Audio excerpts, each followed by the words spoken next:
બબીતાજી ઉપાધિ કરતા નહીં, હું તમને અયરના માર નહીં ખાવા દઉં હો ને. હા હા બબીતાજી. તમારું કેટલું સહન કરું છું હું.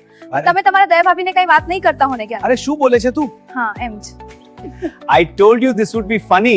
You were right. I can't believe it. See, I'm always right. Oh, stop it. Babita, તારા દયા ભાભી મારી તો ઘરવાળી નોળકી છે. શું ખોટું ન બોલે, એ તો મારી બબલી. ભાભી છે. ઈ તો ચાલ આપણે જોઈએ છું.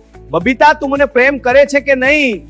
તો હું દવા પીને મરી જઈશ, પછી ભૂત બની જઈશ. શું? જેઠાજી દાદાજીને કહેવા દો કે જેઠાજી તો મારી પાછળ જ પડી ગયા છે. શું બકતી રહી છે આ? સાચું જ કહું. અરે બાપ રે! બબીતાજી, આયરને વાત કરવી પડશે. આયરને શા માટે? મને બબીતાજી બંને ભાગી જઈશું. ભાગી જઈશું તારો અર્થ શું છે? હા, આપણે જવું પડશે. જો અયરને વાત ના કરતો નહીં તો તારા વાળ ખેંચી નાખીશો ને. અરે શું બોલો છો? હા, ખેંચી નાખીશ. ચાલ આપણે બંને ડિસ્કો કરીએ. હા ચાલો. બેવફા, તને દૂરથી સલામ. બબીતાજી ઉપાધિ કરતા નહીં, હું તમને અયરના માર નહીં ખાવા દઉં હો ને. હા હા બબીતાજી. તમારું કેટલું સહન કરું છું હું. અરે. તમે તમારા દયા ભાભીને કઈ વાત નહીં કરતા હો ને ક્યાં? અરે શું બોલે છે તું? હા એમ જ.